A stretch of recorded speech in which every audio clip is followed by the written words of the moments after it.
Je pense qu'avec l'ère des clean girls, on a normalisé le fait que prendre soin de soi, c'est que de l'esthétique, que du physique. C'est faire du sport, c'est bien manger, c'est faire des masques, c'est se maquiller, c'est prendre soin de ses cheveux, etc. On essaye de tout rendre sexy, de tout rendre attractif, et c'est comme ça qu'on vend, c'est comme ça que ça perce. Ne pensez pas que prendre soin de soi, ce n'est que visuel, ce n'est que esthétique. Des fois, c'est moche prendre soin de soi. C'est être avec son chignon gras, plaqué comme ça, avec des gants en latex, et vous êtes en train de frotter le sol de votre appartement. Mais après, vous admirez le travail, vous êtes fiers de vous. Yo la team, j'espère que vous allez bien, et bienvenue dans un nouvel épisode de À travers mes pensées. Aujourd'hui, on va aborder le fait de comment prendre soin de soi, sans tout l'aspect esthétique, etc. Enfin, ce que moi je fais pour prendre soin de moi. On va commencer, vous connaissez la chanson, je me maquille, on parle basta cosy. Je suis quelqu'un d'hyper solitaire. J'adore faire des trucs tout seul. Quand je me sens pas bien et que je me dis, hop, j'ai besoin d'aller mieux, qu'est-ce que je dois faire pour aller mieux? En fait, j'ai des automatismes qui se mettent en route tout seul.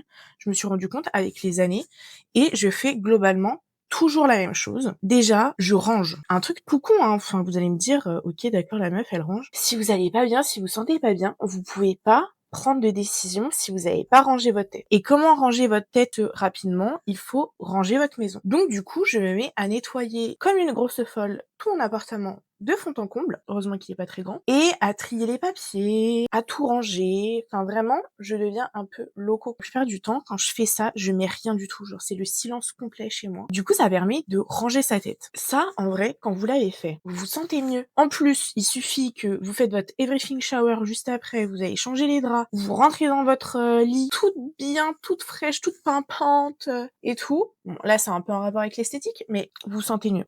Et là, vous avez pris soin de vous. Et quand je fais ça aussi, on se met en mode avion, on ne parle à personne. Ça revient à notre truc. Quand j'ai besoin de prendre soin de moi et que je sais pas, je vais pas bien, je déprime ou quoi, alors ça marche pas pour tout le monde, je ne réponds plus aux messages. À part si je vois qu'il y a une urgence ou que quelqu'un a besoin de moi ou quoi, je ne réponds plus aux messages, je ne m'occupe que de moi, je vais regarder quelque chose qui me fait plaisir. En début d'année, donc c'est ce que j'ai fait là cette année, j'ai fait un vision board que je vous affiche juste ici, qui est plutôt très kiki, je vous l'accorde. J'ai également réalisé un bingo que je vous glisse ici aussi. Vous connaissez le principe du bingo, je vais vous expliquer c'est quoi le bingo. Je mets des choses que je veux dessus ou que je ne veux plus. En fait, c'est un peu comme des résolutions, mais il y a aussi des objectifs à moyen court terme. Donc c'est-à-dire que je pourrais cocher des cases, pas forcément à la fin de l'année en faisant une rétrospective de ce que j'ai pu faire dans l'année. Là, c'est quelque chose où, par exemple, j'ai lire 4 livres parce que je me suis un peu arrêtée de lire cette année. Donc, j'ai décidé que j'allais recommencer à lire correctement. Enfin, je veux pas lire de la romance, de la fiction ou quoi. Je veux lire, par exemple, des livres de philo. Il faut que vous puissiez vous mettre des objectifs qui sont plutôt globaux. Donc, par exemple, moi, j'ai mis mieux dormir parce que je dors pas bien. Donc, à la fin de l'année, je pourrais attester si oui ou non j'ai mieux dormi cette année. Mais sinon, je me suis mis des objectifs où, durant l'année, je pourrais les cocher. Et donc ça permet, c'est un peu comme une to-do list. Donc ça aussi, ça permet de ranger sa tête, ça permet de prendre soin de soi, ça permet de visualiser ce qui nous reste à faire. Et quand on coche, c'est hyper satisfaisant. Vraiment, tester. C'est approuvé. Je fais également du journaling, ou du moins, j'ai un journal intime, mais depuis des années, j'écris pas souvent dedans. Donc c'est-à-dire j'écris pas tous les jours, j'écris pas toutes les semaines. Ça peut m'arriver d'écrire qu'une seule fois par mois, mais je sais qu'en début d'année, j'écris un peu mes manifestations de ce que je veux cette année, qui est important pour moi au courant de cette année. Et je me mets dans un moment, c'est de calme, hein. On coupe le téléphone. Enfin, il y a toujours un truc où faut couper le téléphone parce que pour moi, les mauvaises ondes, enfin, le téléphone, c'est un transmetteur de mauvaises ondes. Il y a des moments où le téléphone, faut le couper. Quand je fais ma petite manifestation et que je fais mon journaling et que j'écris tout ce dont j'ai envie durant cette année, je coupe mon téléphone, je me mets sur le mode avion. Souvent, je mets un petit encens, une petite bougie, une petite musique douce ou juste un instrumental et hop, on se met à manifester. Durant la première semaine de l'année, je fais ce qu'on appelle un tirage pour l'année. Il y a des gens qui sont un peu dubitatifs par rapport à cette pratique et je le concède totalement. Moi, je le vois plus comme un conseiller et un guide, mais que ce n'est pas une vérité absolue. Donc, j'ai tiré pour l'énergie globale de cette année une carte majeure pour chaque mois de l'année et une carte majeure pour l'objectif global de l'année.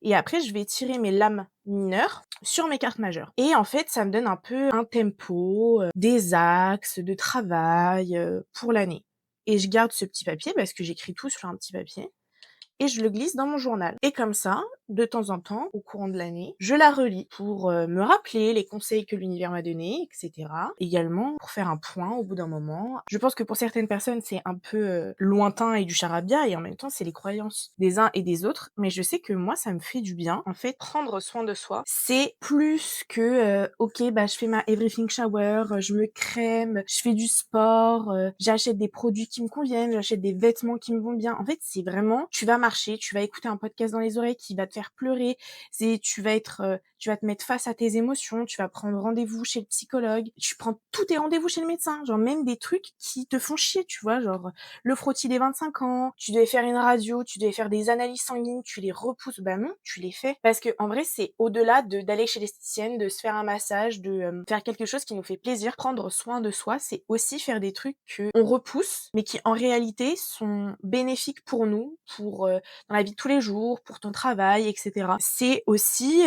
accepter que quand t'as fait des trucs qui sont pas forcément cool à faire, que en vérité ça te soulage. Quand vous faites un truc que vous repoussez, après vous vous sentez mieux parce que vous vous dites putain ça c'est bon je l'ai fait, ça faisait des mois que je devais le faire et tout, je le repousse et tout machin mais c'est bon je l'ai fait. Vous êtes content de l'avoir fait. Vous êtes fier de vous. Vous avez fait quelque chose pour vous. Vous avez pris soin de vous.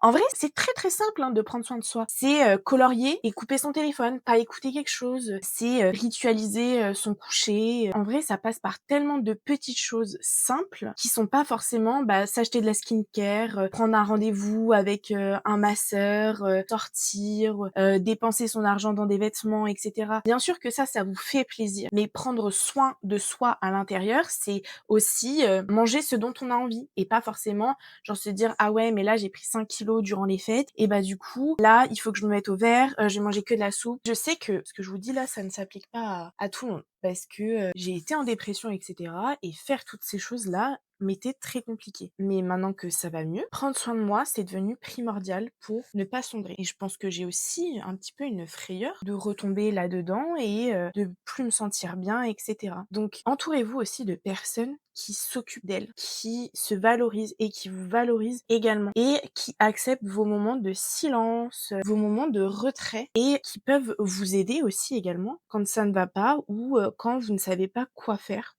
pour vous sentir mieux. Donc prendre soin de soi, c'est avant tout, j'ai pas envie de dire un mindset parce que je suis pas coach spirituel ou coach de bien-être, attention. Me faites pas dire ce que je n'ai pas dit, hein. Je pense qu'avec l'ère des clean girls, etc., je n'ai rien contre et je pense que des fois je surfe aussi sur la vibe clean girl. On a normalisé le fait que prendre soin de soi, c'est que de l'esthétique, que du physique. C'est faire du sport, c'est bien manger, c'est faire des masques, c'est se maquiller, c'est prendre soin de ses cheveux, etc. En fait, on véhicule beaucoup les choses visuellement. Alors vous allez me dire, de toute façon, ce qui est visuel, c'est vendeur. Ce qui n'est pas beau n'est pas vendeur. On essaye de tout rendre sexy, de tout rendre attractif. Et c'est comme ça qu'on vend, c'est comme ça que ça perce. Ne pensez pas que prendre soin de soi, ce n'est que visuel, ce n'est que esthétique. Des fois, c'est moche prendre soin de soi. C'est être avec son chignon gras, plaqué comme ça, avec des gants en latex et vous êtes en train de frotter le sol de votre appartement. Mais après, vous admirez le travail, vous êtes fiers de vous. Je pense que on a aussi ce truc où, avec le capitalisme et tout, on recentre tout sur des objets et de la valeur, alors que en vrai, il y a des trucs simples qui existent. On banalise le fait que tout est centré sur le téléphone, tout est centré sur ah bah je vais acheter la dernière crème, mais des fois, il y a des choses très simples que vous ne faites pas et qui, je vous l'assure, vous allègera. Je sais pas trop où ce podcast mènera. Des fois, je suis un peu shy de parler. J'espère que l'épisode vous aura plu. On se retrouve la semaine prochaine pour un nouvel épisode et prenez soin de vous. C'est le maître mot. Je vous fais des bisous.